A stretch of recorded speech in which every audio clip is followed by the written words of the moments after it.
नमस्कार दोस्तों, आप सभी का हमारे YouTube चैनल मन का वॉइस में स्वागत है। मैं रोज एक शिक्षाप्रद कहानी लेकर आता हूँ। चलिए कहानी शुरू करते हैं। बहुत प्राचीन समय की बात है। एक नगर में एक परम प्रतापी राजा राज करते थे। राजा प्रजा पालक, न्यायप्रिय और बहुत बड़े धार्मिक थे।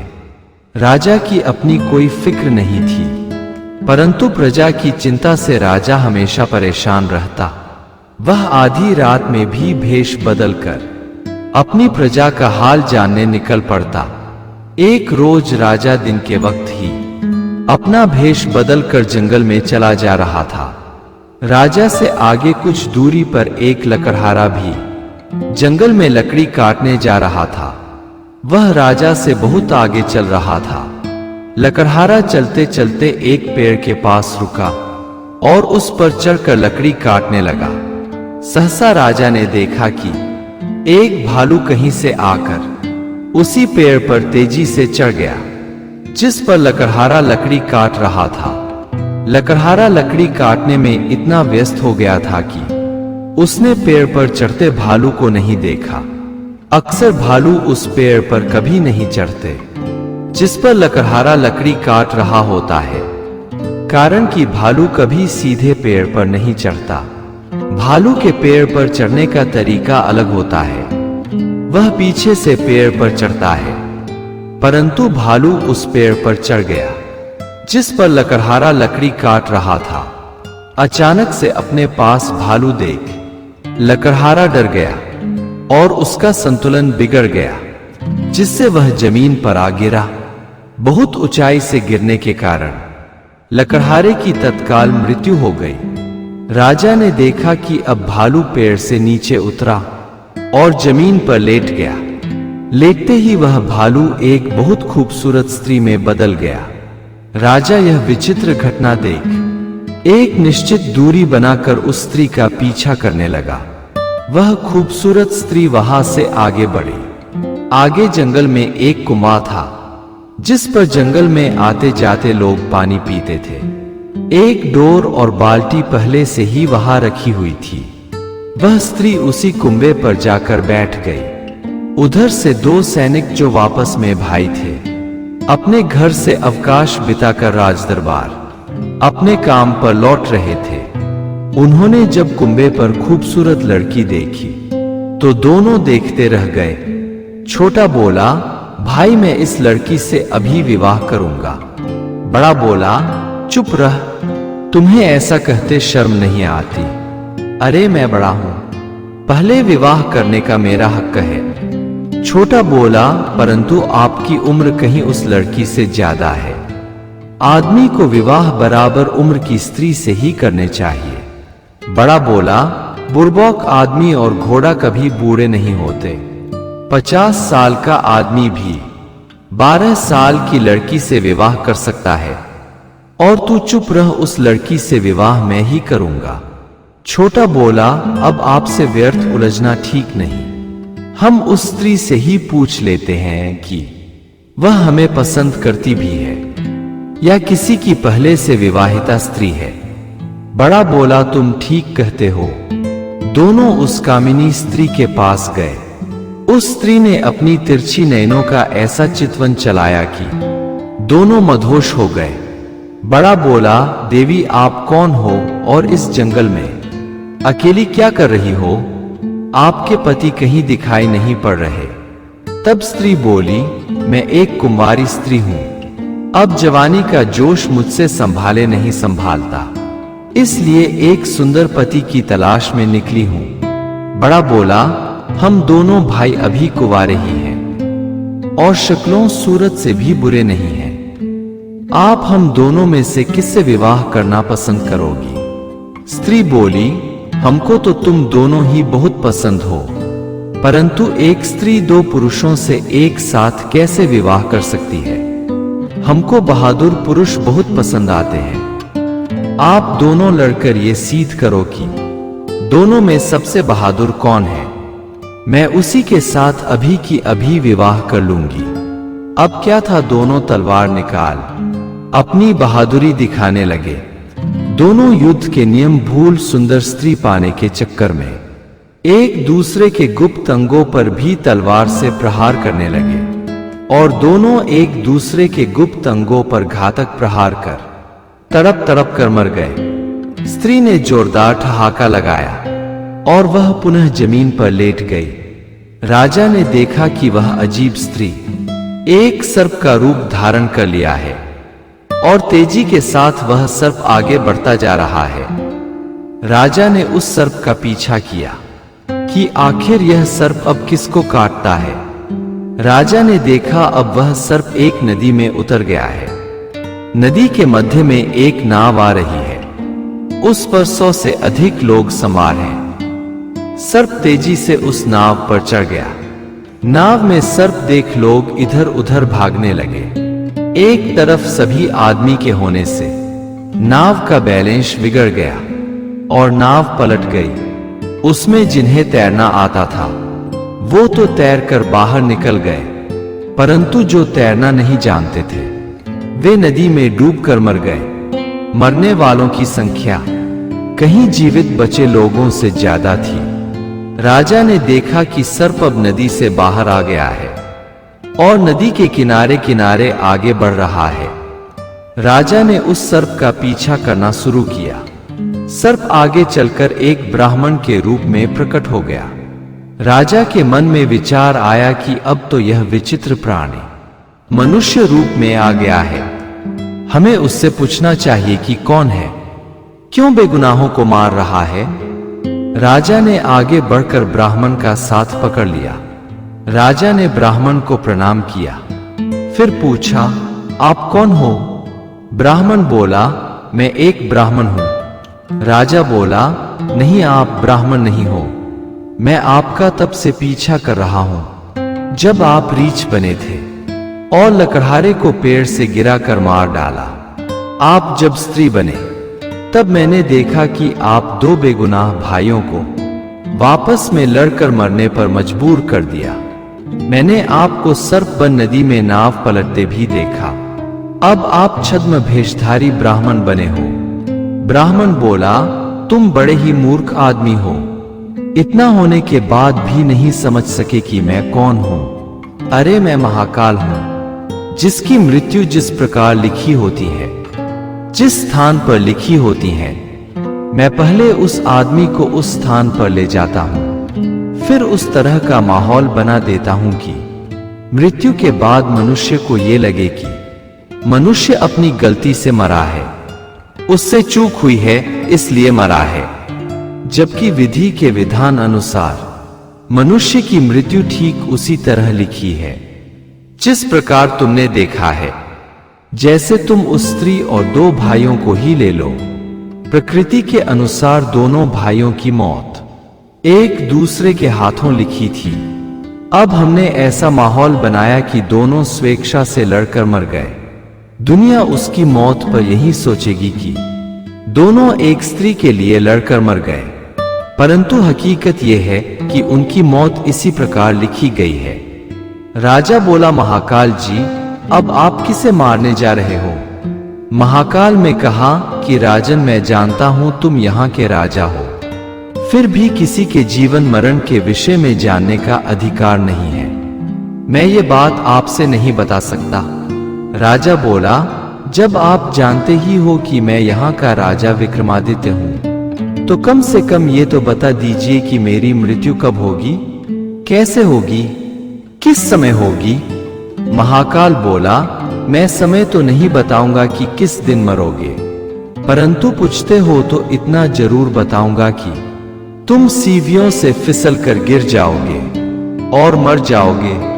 अब वो सीविया कैसी होगी, किस चीज की होगी, ये जानकारी मैं नहीं बता सकता। इतिहासकार ये मानते हैं कि राजा विक्रमादित्य सीवियों से गिरकर ही मरे थे, अर्थात काल एक अटल सत्य है। लोग व्यर्थ में मान लेते हैं कि मैंने तो ये उपाय किया होता तो मरने वाले को बचा लिया होता। सच तो ये है कि काल के आगे किसी की नहीं चलती।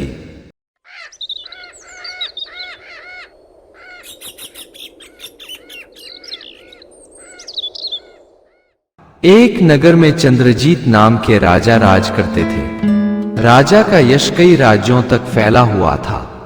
बहुत से राजा चंद्रजीत की कार्यशैली से प्रभावित थे। राजा की एक राजकुमारी थी जिसका नाम चिंतामणि था। वह बहुत ही रूपवती थी। उसकी शरीर की बनावट इतनी सुंदर थी कि जो भी एक बार देख लेता उस पर मोहित हो जाता।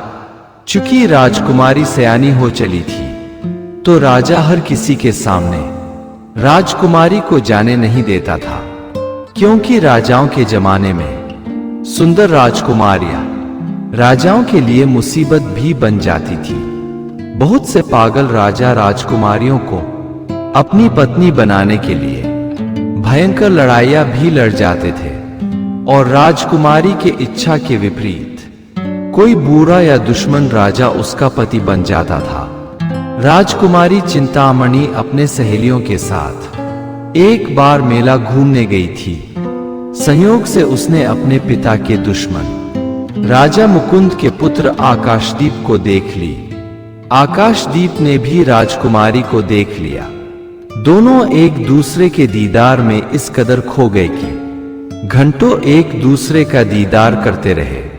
वो तो उसकी सहेलियों ने उसे वहां से हटाया, वरना बहुत बड़ा बखेड़ा खड़ा हो जाता, क्योंकि वहां राजा चंद्रजीत का साला और राज्य का प्रधानमंत्री भूषण वहां आ गया था।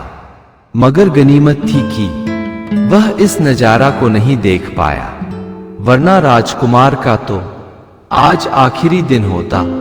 राजकुमारी चिंतामणि अपने राजमहल लौट आई, परंतु अपना दिल तो आकाशदीप के पास छोड़ आए।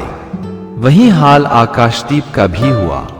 वह एक पल के लिए राजकुमारी चिंतामणि को भुला ना सका। उधर राजा चंद्रजीत ने देखा कि राजकुमारी चिंतामणि मेले से लौटने के बाद से बहुत उदास रहने लगी है, तो सोचा सयानी बेटी है, इसकी शादी कर देने चाहिए। हर जवान बेटे बेटियों को एक जीवन साथी की जरूरत पड़ती है, तभी वो खुश रह पाते हैं। राजा ने अपनी बेटी का विवाह अपने दूर के रिश्तेदार राजा के बेटे से तय कर दिया। हालांकि इस विवाह से राजकुमारी चिंतामणि जरा भी खुश नहीं थी, मगर राजा से ये भी नहीं कह सकती थी कि आपके दुश्मन के बेटे से प्रेम करती हूं। मगर ये दिल का मामला है, कब कहा किस पर आ जाए कोई पता नहीं। प्यार तो सुंदर जिस्म नहीं, सुंदर दिल तलाशता है। वह ऊंच नीच जाति कुजाति नहीं देखता, अमीर गरीब नहीं देखता, बूढ़ा जवान नहीं देखता, सिर्फ मन देखता है, दिल देखता है। धीरे धीरे राजकुमारी के विवाह के दिन नजदीक आने लगा। अब मात्र 7 दिन शेष रह गया था। राजा चंद्रजीत के नगर से दूर पूर्व के जंगल में एक बहुत ही क्रोधी महात्मा तपस्या करते थे। उन्हें बहुत सारी सिद्धियां प्राप्त थी। वे सिद्धियों के ऐसे ज्ञाता थे कि किसी भी राजा की पूरी सेना को जला डालने की शक्ति रखते थे। उनके क्रोध से आसपास के कई राज्यों के राजा डरा करते थे। डर के मारे कोई राजा महाराजा उनके आश्रम के आसपास भी नहीं जाता था। महर्षि को पता चला कि राजा अपनी पुत्री का विवाह कर रहा है, परंतु मुझे तो निमंत्रण ही नहीं भेजा। वह जल्दी से राजदरबार के लिए चल दिए और जल्द ही राजदरबार में आ गए। राजा अचानक महर्षि के आगमन से बहुत डर गया। महर्षि राजा के निमंत्रण नहीं भेजने के बात पर बहुत क्रोधित हुए। उन्होंने राजा से बोला कि राजकुमारी को मेरे पास बुलाओ, मैं उसे आशीर्वाद दूंगा। राजकुमारी आई और झुककर महर्षि के चरणों में प्रणाम किया। महर्षि ने राजकुमारी को उसकी मनोकामना पूर्ण होने का आशीर्वाद दे डाला और राजकुमारी को बहुत देर तक सामने खड़ी कराकर उसे ध्यान से देखते रहे। फिर राजा से बोले, राजन, मैं तुम्हारी राजकुमारी से विवाह करना चाहता हूं। महर्षि की बात सुन राजा को बहुत आश्चर्य हुआ। कि इतने बड़े महात्मा के मन में विवाह की बात कैसे आ गई। राजा बात संभालते हुए बोला, महात्मन, मैंने अपनी राजकुमारी का विवाह दूसरी जगह तय कर दिया है। उस हालत में आपसे उसका विवाह कैसे कर सकता हूं? महर्षि बोले, राजकुमारी का अभी विवाह नहीं हुआ है और राजकुमारी उस राजकुमार को मन से चाहती भी नहीं, इसलिए राजकुमारी विवाह मुझसे कर दो। राजा बोला, अवश्य महाराज, राजकुमारी का विवाह आपसे कर दूंगा, परंतु मेरी 2 शर्तें हैं। पहला शर्त है कि इस गर्मी के मौसम में 1 टोकरी बेर का फल ला दीजिए। राजा को लगा कि यह कठिन शर्त है, परंतु महर्षि ने कहा कि तुम इसी वक्त मेरे आश्रम पर फल तोड़ने वाले 10-20 लोगों को भेजो। हमारे आश्रम में हर किस्म के फल मिल जाएंगे। सभी पेड़ 12 महीने फल से लदे रहते हैं। तुम 1-2 टोकरी नहीं, 1000 टोकरी भी मांगा सकते हो। अरे हमारे आश्रम में वो पेड़ भी है जो इच्छा अनुसार फल देता है। अब तुम दूसरा शर्त सुनाओ। राजा बोला, आप मुकुंद राजा बेटे का सिर काट कर मेरे पास ला दोगे तो राजकुमारी उसी वक्त आपकी हो जाएगी। महर्षि बोले, अच्छा, ये भी शर्त पूरा किए देता हूं। महर्षि राजा मुकुंद के दरबार में गए। राजा महर्षि के आगमन देख बहुत डर गया। डरते डरते बोला, महात्मन, मैं आपकी क्या सेवा कर सकता हूं? महर्षि बोले, राजन, तुम अपने पुत्र का सिर मेरे को दे दो। राजा बहुत मुश्किल में पड़ गया। वह रानी के तरफ देखने लगा। रानी राजा से कहीं बहुत चतुर थी। वह समझ रही थी कि महर्षि का तात्पर्य कुछ और है। वह राजकुमार की कोई बड़ी भलाई करना चाहते हैं। वह महात्मा से बोल उठी, महात्मन, आप पूरे राजकुमार को ले जाओ और आप अपने हाथों ही राजकुमार का सिर काट देना। राजकुमार का जन्म भी तो आपके आशीर्वाद से हुआ है। इस तरह राजकुमार तो आप ही का है। महर्षि राजकुमार को उसके दुश्मन राजा चंद्रजित के दरबार में ले आए और राजा से बोले, लो, मैं राजकुमार आकाशदीप को पूरा ही ले आया हूं। काट सको तो तुम इसका सिर काट देना। राजा बोला, महर्षि, पहले मैं अपने दुश्मन के बेटे का वध कर देता हूं, तब आपका विवाह राजकुमारी से करा दूंगा। महात्मा बोले, नहीं राजन, पहले मेरा विवाह होगा, उसके बाद तुम राजकुमार को मार देना, क्योंकि विवाह से पहले खून खराबा ठीक नहीं, अपशकुन माना जाता है। महर्षि और राजकुमारी के विवाह के लिए आमने सामने लाया गया। आकाशदीप को महर्षि ने अपने साथ ही खड़ा कर रखा था। महर्षि राजकुमारी से बोले, राजकुमारी, तुम माला उठाओ और जल्दी से अपनी मनोकामना पूर्ण कर लो। राजकुमारी महर्षि के बातों का मतलब समझ गई। वह आकाशदीप के गले में विवाह की जयमाला पहना दी। राजा राजकुमारी पर बहुत क्रोधित हुआ। तब महर्षि ने समझाया, अरे मूर्ख राजा, तू अब भी मेरा मतलब नहीं समझा। हमको तो 2 प्रेमियों को मिलाना था। प्रेम करने वाले किसी के दुश्मन नहीं होते। ये राजकुमार तुम्हारा दुश्मन नहीं है, यह तो अब तुम्हारा भी बेटा है। तुम अपनी दुश्मनी भुला इसे स्वीकार करो। कोई जन्म से किसी का दुश्मन या दोस्त नहीं होता। दोस्त या दुश्मन लोग अपनी सुविधा अनुसार बनाते रहते हैं। अब तुम्हारी बेटी ने जन्मों से चली आ रही दुश्मनी मिटा दी है। अब तुम दोनों राजा वापस में गले मिल जाओ। महात्मा भी बड़े अजीब होते हैं। उनकी बात हर कोई समझ ही नहीं पाता और बड़े से बड़ा काम कर जाते हैं। टूटे दिलों को भी जोड़ जाते हैं। अगर आपको हमारी कहानी अच्छी लगी हो तो हमारे चैनल को सब्सक्राइब करें, लाइक करें और कमेंट बॉक्स में राधे राधे जरूर लिखें। आपसे पुनः मिलते हैं एक नई वीडियो के साथ। तब तक के लिए आपको और आपके पूरे परिवार को राधे राधे।